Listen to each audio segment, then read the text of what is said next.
Surah 38, Saad.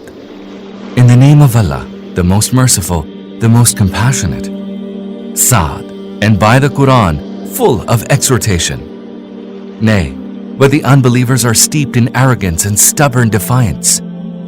How many a nation did we destroy before them? When they approached their doom, they cried out for deliverance, but the time for deliverance was already past. They wondered that a warner had come to them from among themselves, and the deniers of the truth said, "This is a sorcerer and a big liar. Has he made the gods one single God? This is truly astounding."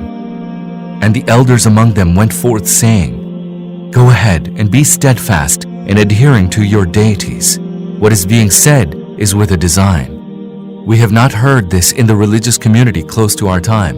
This is nothing but a fabrication. Has this exhortation been sent down among us only to him, to the exclusion of all others? Nay, they are in doubt regarding my exhortation, and are saying all this because they have not yet had any taste of my chastisement. Do they possess the treasures of your Lord, the most mighty, the great bestower?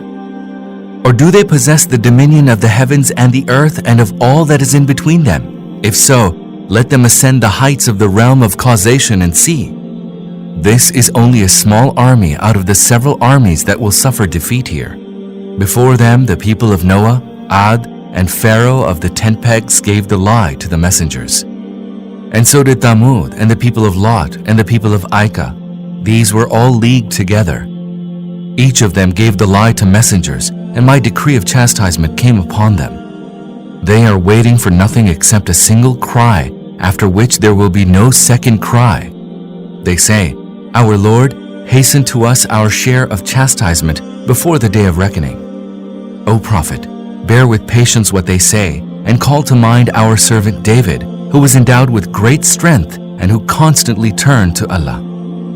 With him we had subjected the mountains, that they join him in celebrating Allah's glory evening and morning, and the birds too in their flocks, and turn again and again to celebrating Allah's glory. And we strengthened his kingdom and endowed him with wisdom and decisive judgment.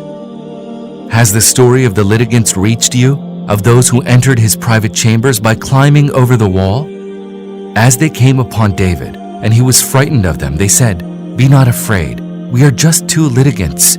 One of us has committed excess against the other, so judge rightly between us, and be not unjust, and guide us to the right way. Behold, this is my brother. He has 99 ewes, and I have only 1 ewe. And yet he said, 'Give her into my charge.' And he got the better of me in an argument." David said, "He has certainly wronged you in seeking to add your ewe to his ewes. And indeed, many who live together commit excesses, one to the other, except those that believe and act righteously, and they are but few." While so saying, David realized that it is we who have put him to the test. Therefore, he sought the forgiveness of his Lord, and fell down, bowing and penitently turning to him. Thereupon we forgave him his shortcoming, and indeed an exalted position of nearness awaits him, and an excellent resort. We said to him, "O David, we have appointed you vicegerent on earth.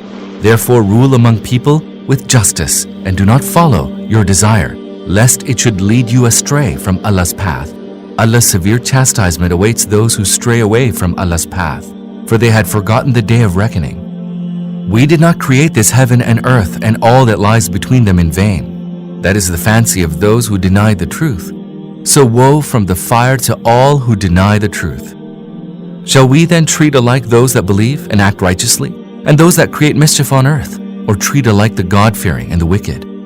This is the blessed book that we have revealed to you, O Muhammad, that people with understanding may reflect over its verses, and those with understanding derive a lesson. We bestowed upon David an illustrious son, Solomon. How excellent a servant of ours he was. Indeed, he constantly turned to us in devotion. And when one evening, well-trained and running horses of noble breed were brought to him, he said, "Lo, I have come to love this wealth on account of the remembrance of my Lord." And when the horses disappeared, he ordered, "Bring these horses back to me." And then he began to gently stroke their shanks and necks. Surely we put Solomon to the test and cast upon his throne a mere body. Thereupon he penitently turned to us. He said, "My Lord, forgive me, and bestow upon me a kingdom such as none other after me will deserve. Surely you are the bounteous giver." We subjected the wind to him, so that it blew gently at his bidding, wherever he directed it. And we also subjected the devils to him, all kinds of builders and divers, and others that were bound with chains. This is our bestowal, so give or withhold as you wish without account. Indeed, an exalted position of nearness awaits him, and an excellent resort. And remember our servant Job, when he cried to his Lord, "Behold, Satan has afflicted me with much hardship and suffering." We commanded him, "Stamp your foot on earth, and here is cool water to wash with and to drink."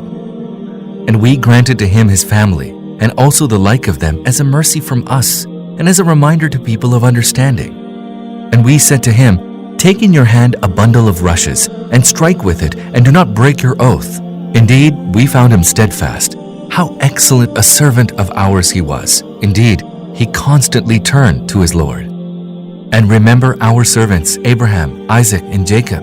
They were endowed with great strength and vision. Verily, we exalted them in consideration of a sterling quality, their remembrance of the abode of the hereafter. In our sight, they are among the chosen and excellent ones. And remember Ishmael, Elisha, and Dhu al-Kifl. All were of the best. This was a remembrance. An excellent retreat awaits the God-fearing. Everlasting gardens with gates wide open for them, wherein they shall recline, wherein they shall ask for abundant fruit and drinks, and wherein there shall be with them well-matched bashful mates. All this is what you are promised for the day of judgment. This is our provision for you, never to end. All this is for the God-fearing, but for the transgressors, an evil resort awaits them. Hell, where they will be roasted, an evil place to dwell. All this is for them, so let them taste boiling water and pus, and other sufferings of the kind. Observing their followers advancing to hell, they will say among themselves, "This is a troop rushing into you. There is no welcome for them. They are destined to roast in the fire." They will reply, "Rather, no welcome to you. You will roast in hell. It is you who led us to this end. What an evil resort." They will say, "Our Lord, give twofold punishment in the fire to him who has led us to this." They will say to one another, "But why do we not see those whom we considered him among the wicked? Is it that we mistakenly made fun of them, or have they disappeared from our sight?" Verily, all this is true.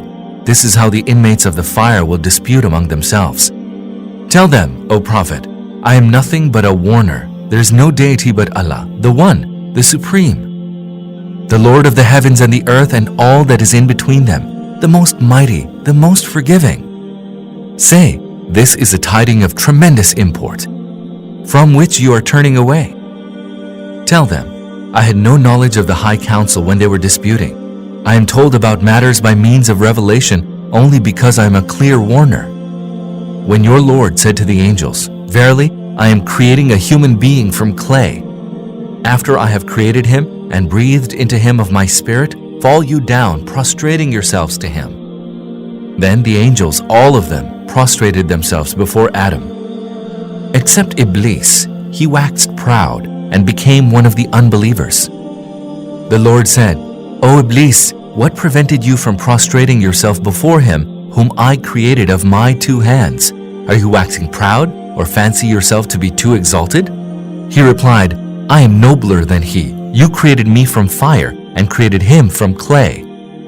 He said, "Get out of here. Surely you are accursed, and my curse shall remain upon you till the day of resurrection." Satan said, "My Lord, then grant me respite till the day they are raised up." He said, "You are of those who have been granted respite, till the day whose hour I know." Iblis said, "By your glory I shall mislead them all, except those of your servants, the chosen ones from amongst them." He, i.e. Allah, said, "This is the truth, and I only speak the truth. I will certainly fill the Jahannam with you and with all those among them who follow you." O Prophet, tell them, I do not ask you for any recompense for the performance of this task, nor am I given to affectation. This is nothing but an admonition for all people the world over. You will know the truth of the matter after a while.